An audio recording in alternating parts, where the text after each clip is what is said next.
back to back. Well, the names have all changed since you hung around, but those dreams have remained and they've turned around. Who'd have thought they'd lead ya? Who'd have thought they'd lead ya? Back here where we need ya. Back here where we need ya. Yeah, we tease him a lot, 'cause we got him on the spot. Welcome back. Welcome back. Welcome back. Welcome back. Welcome back, everyone, to Business Communication. We are in Unit 5 today, food and entertaining, a topic that is always great fun.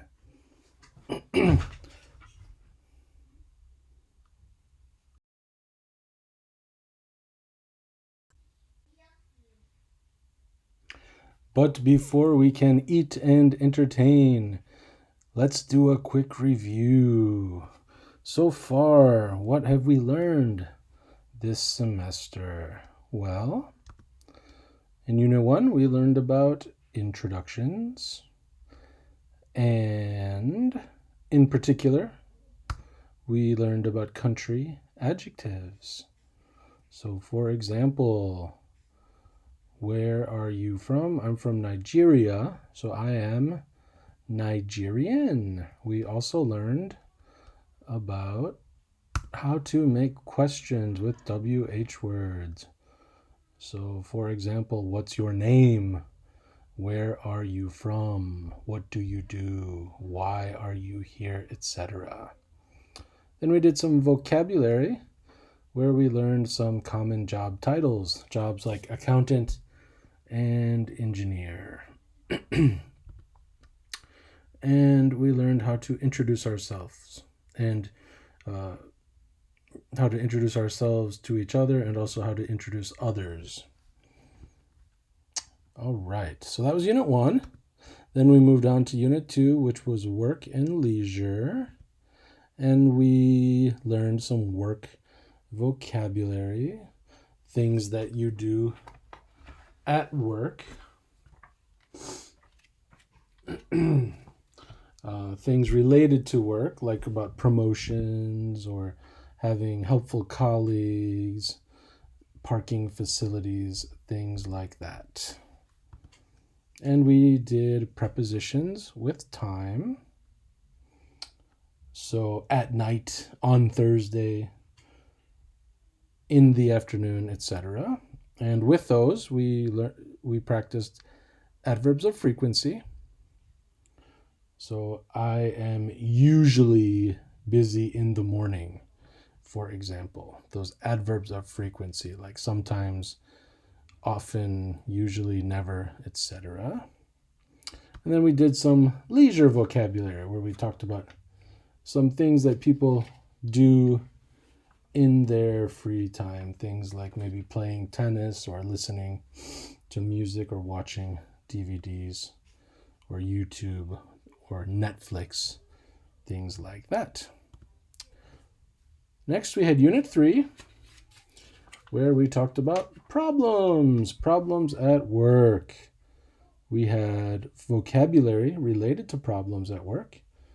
Things like always being busy or having rude customers, missing documents or changes to orders. We also had equipment problems, like when your computer crashes. And we learned about how to talk about problems using to and not enough. So, for example, I have to work too much. Right? If you work a lot, I have to work too much. Or I don't have enough time off. I don't have enough vacation time. I don't get enough time off. Then we also did some and any. Some and any. So for example, and we also, with that we did have. Right? For example, I have a new printer.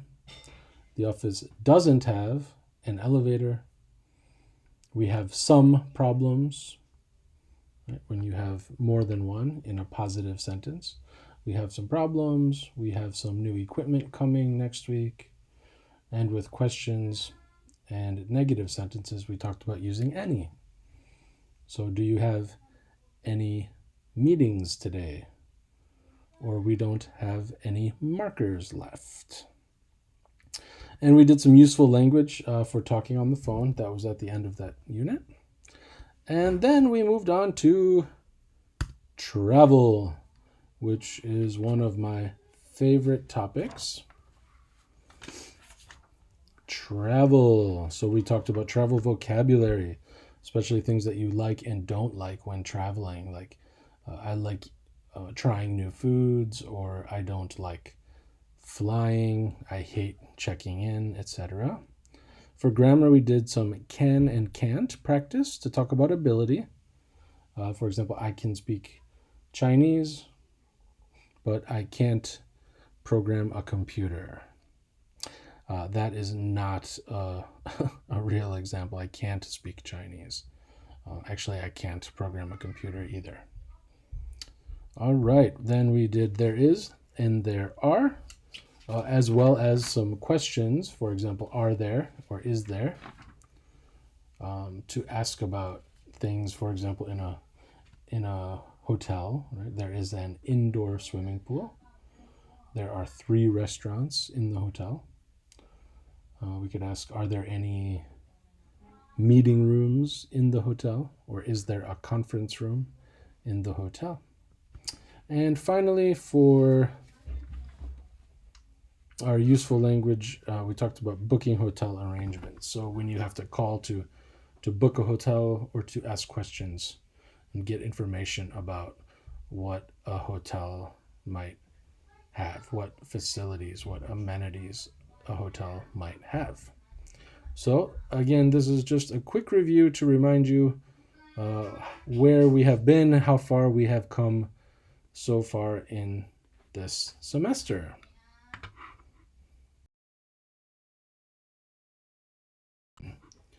This brings us to today's topic, which is food and entertaining. And you'll see here I've got some, look at this, country adjectives again. We studied that in Unit 1 to talk about people. And look here, we're going to use it again to talk about food. So that was useful after all, wasn't it?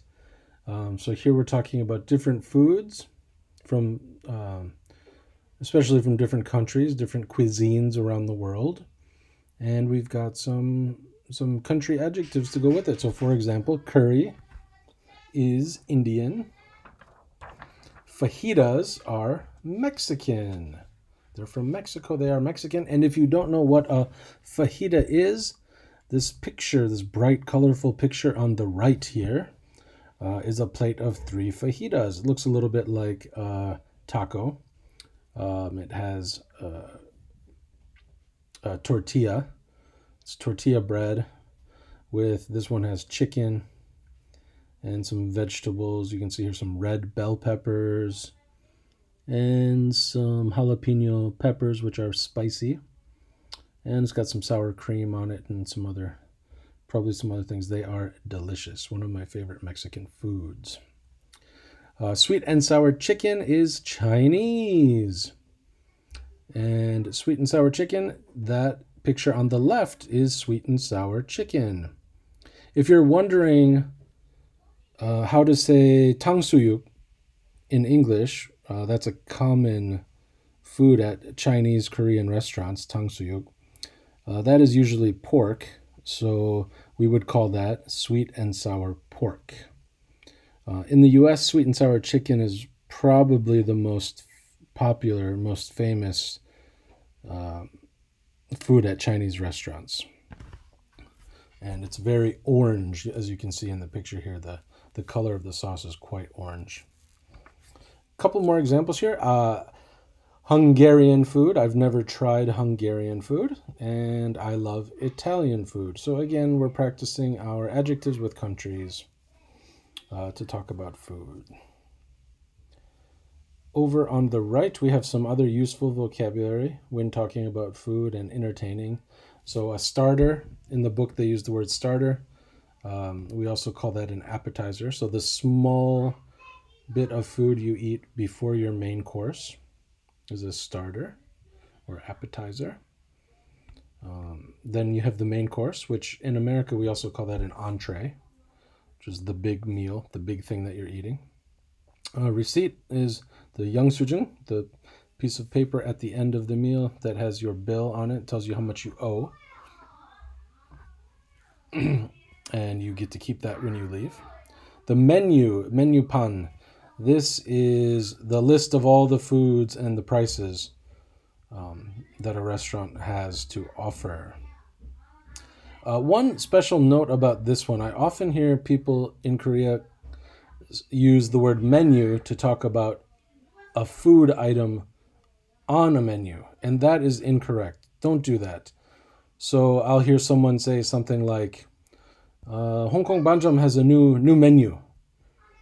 Okay, and that is not natural to say that in English. If you say they have a new menu, that means all of their food has changed and all of the foods that were on the big menu are different and they have new things. So if you want to talk about a new food item, you can say a new menu item, or you can call it a new dish. A new menu item or a new dish. So, for example, I don't know why I'm using Hong Kong Banjam as an example so much today, but I could say I went to Hong Kong Banjam last week, and they have a new menu item. They have a new dish on their menu. It is gochu jampong. So it's super duper spicy jampong. So that's just a little note about how to use menu correctly. Then you have the check or bill. So this tells you how much you owe for the meal. You get that at the end of the meal usually. And then the word recommend is also very useful here. If you go to a restaurant, you might ask the waiter or waitress or server, what do you recommend? Or if you're going to a restaurant with a friend and your or business colleague, and this person has been to the restaurant before, you could ask your friend or colleague for a recommendation. What do you recommend? This is my first time here. I don't know what to order. What do you recommend? Your friend might say, oh, I recommend the sweet and sour chicken, for example. All right, so those are the vocabulary words that we will use in this unit. And there are more. These, I just took some examples out of the book. There are more in the book. Be sure to go over those. You'll find those on pages 44 and 45. And next we'll move into some useful grammar for this unit.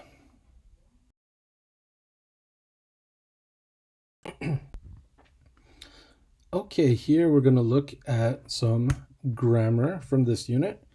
And we start with some and any. And our first example here, I've taken some examples from the book and I'll explain them a little bit for you. So the first one, here's my example sentence. There are some great restaurants downtown. So look at that sentence and think about, okay, what is this an example of? What is the case here? What happened in this sentence? Why did they use some? And there are some great restaurants in town. So we've got, of course, restaurants, that is plural. So some, we use it for a plural. And what else do we see? It's a positive statement. It's not negative. We use that for positive statements. Next we have, would you like some more coffee? So this is not a statement. This is a question. So why did we use some here? We're using it to offer or ask for things. Offer or ask for things. Would you like some more coffee? Yes, I would. Thank you. Or could I have some more tea? You're, in that case, asking for something. Would you like some more coffee? I'm offering a person coffee. Next, we have any. Do you have... Excuse me. Do you have any beef? Do you have any beef? When do we use that? Well, we use it in most questions. Most questions. Do you have any beef? Do you have any rice? Do you have any soda? Do you have any questions? I ask this in class often. Do you have any questions? So any is very useful most of the time when you are asking a question. Next, we don't have any curry today. We don't have any curry today.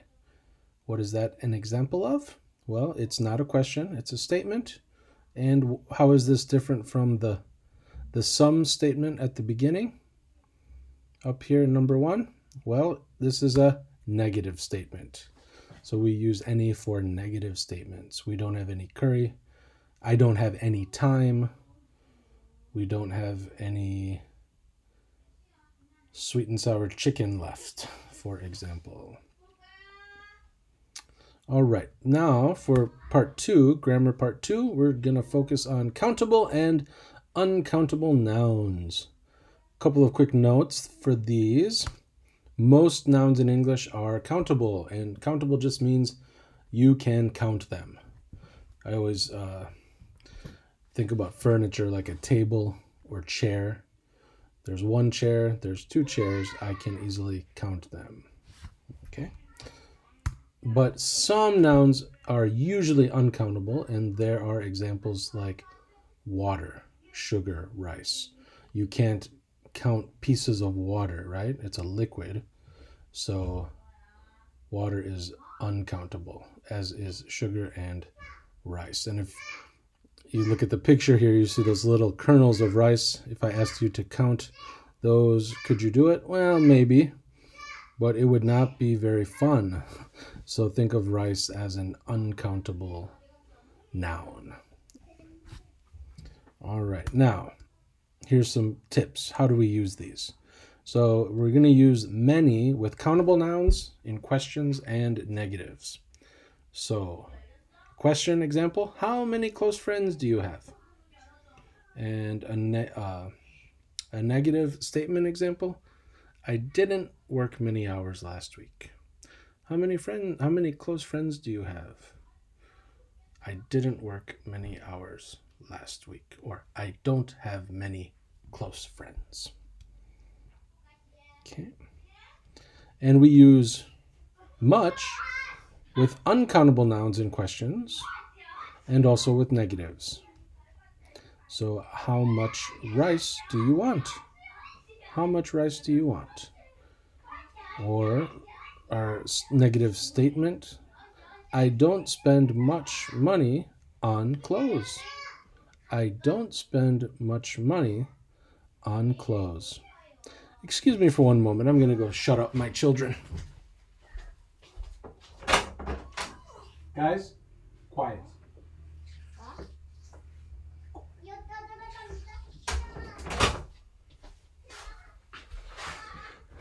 Hopefully that worked, but I'm not confident that it did. All right, back to our countable and uncountable nouns. So again, many with countable, much with uncountable. And you can use both with negatives. And finally, my favorite, a lot of. This is super useful because you can use it with both countable and uncountable nouns. So some examples I have here. Kim Chun University has a lot of students. Another example, I don't have a lot of free time this week. So time here is uncountable, and I use that. I don't have a lot of. Students, of course, are countable, and I used a lot of. So you can use those for either type of sentence. Very useful. All right, next we will go on to some more useful language for today's unit. Okay, here we have some useful language for our conversation practice. You'll find this on page 49. A chart similar to this one is on page 49, the bottom in your textbook. I pulled out some of the most basic and most important things here so that you can quickly see it. And so we're practicing 4 skills here: suggesting, giving opinions, agreeing, and disagreeing with someone. So suggesting, why don't we? Why don't we? So for example, why don't we go see a movie? Or you could also say, how about? How about? And this one you need a verb ing. How about going to a movie? How about seeing a movie? Or let's go see a movie. So you could use any of those 3 to suggest something. Next, we have giving opinions, and this is what you think about something. So one way to do that would be to say, I think, for example, I think we should go see a movie. Or we need to go see a movie. We need to see a movie. Or in my opinion, a movie would be a good idea. Or in my opinion, we should see a movie. For me, a movie would be a great idea. Again, we're using this example of movie, and we can use it with any of these suggestions or to give opinions. Moving along, we have agreeing and disagreeing. So if you want to agree with someone, yes, exactly, or yes, I agree. You can say that's true, or that's a great idea, or you're right. And to disagree, you want to be nice when you disagree with someone. So here you'll see a lot of buts. So for example, I see what you mean. So that's kind of agreeing. I see what you mean. I understand what you are saying, but, and then you say what you think. I see what you're saying. I see what you mean, but I have a different opinion. Or I don't think, right? I don't think a movie is a good idea. I don't think we should see a movie. Or I don't know about that. In my opinion, we should see a movie. Well, I don't know about that. You could also say something like, that's right. So that's right. That's true. But, and then you give your opinion, which is different. Or finally, that's a good point. But that's a good point. You have a good point there. But I have a different idea. I have a different opinion about that. Okay, so again, this is useful language here for suggesting, giving opinions, agreeing, and disagreeing. That's on page 49 in your textbook, and you can find more examples there. So let's move on to homework and our case study.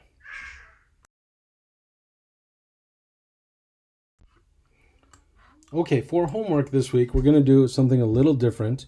I want to get into one of these case studies that you have at the end of each unit. And so I'm going to explain. I changed it a little bit because we are obviously not together in class, and you're going to have to do it by yourself. So I changed it a little bit. And so I wanted to explain it to you in detail here so you'll know exactly what you need to do. So if you go to pages 50 and 51 in your textbook, you'll find the case study. So first of all, you need to read that. You'll see that there are 3 restaurants in the case study. There's a Mexican restaurant, an Indian restaurant, and a seafood lobster restaurant. And so read each of there's information about each restaurant there. For example, where it is, how you can get there, what it's like, what the atmosphere or bunigi is like, how much it costs, and then what's on the menu and what people say about it. So read that carefully for each of the 3 restaurants. And then on page 51, you're going to look at the task. And the task says there are, so imagine that you are entertaining 4 customers. Right? 4 customers are coming to visit your company, and you need to take them out to eat at a restaurant. And each customer has his or her own likes and dislikes. And you'll find those on a card. The cards are in the back of the book, but I actually have put them all together in one place in the next slide so that you can easily read through the 4 customers' likes and dislikes. And that'll hopefully help you make your choice a little bit easier, a little bit more easily. So again, the next slide has that, and you can pause the video to read through those and make some notes if you want.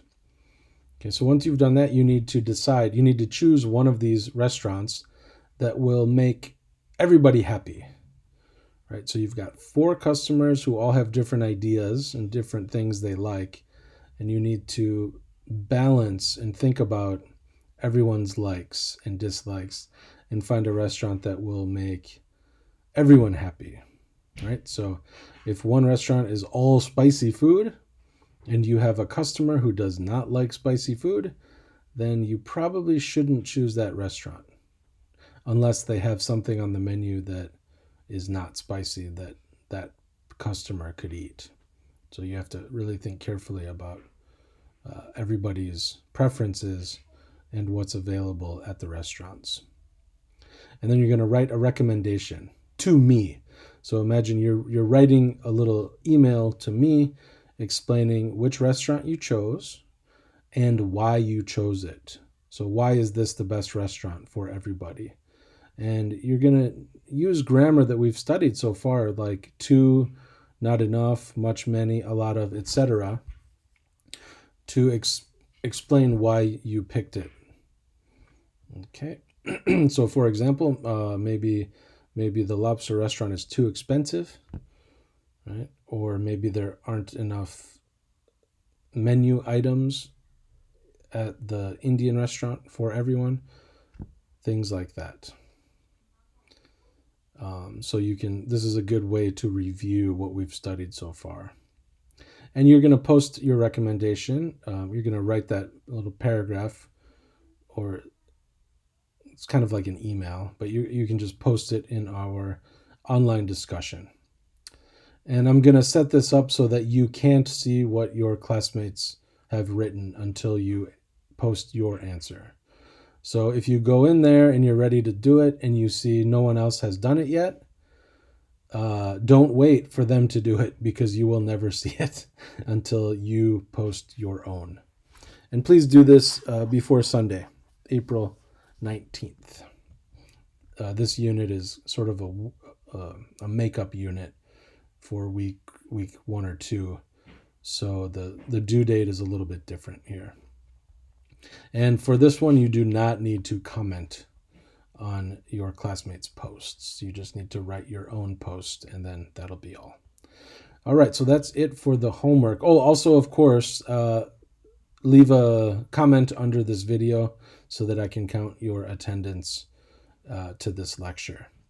And I'll leave it there. If you have any questions, please go ahead and send me a message on Kakao.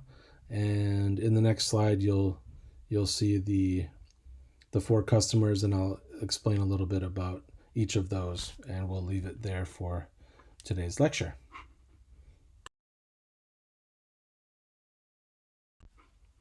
Okay, so again, these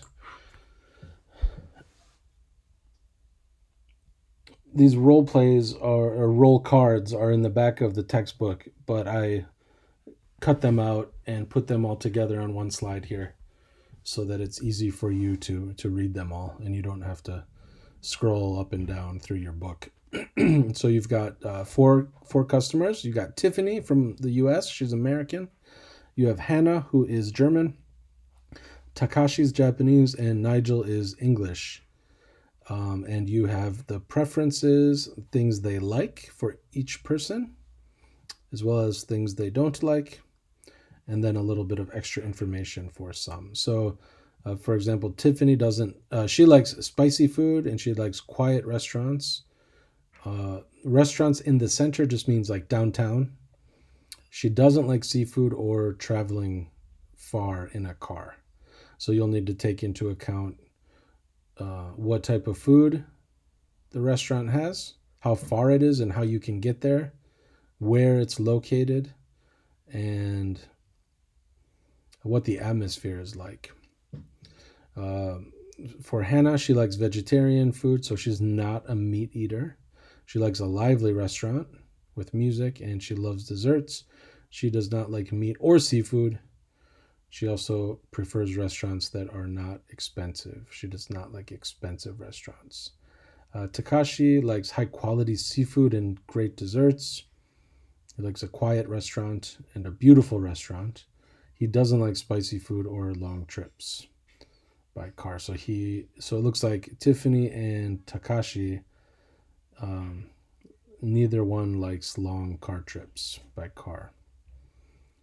And then finally, Nigel likes. He's also a vegetarian. He likes a lively place with friendly waiters. He doesn't like spicy food or meat, and he doesn't want an expensive restaurant.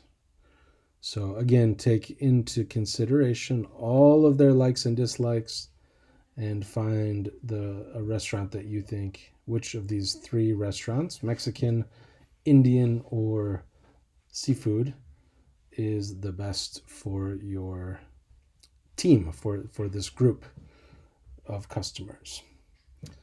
Um, Again, if you have any questions, please send me a message on Kakao, and I look forward to reading about your recommendations. And thank you.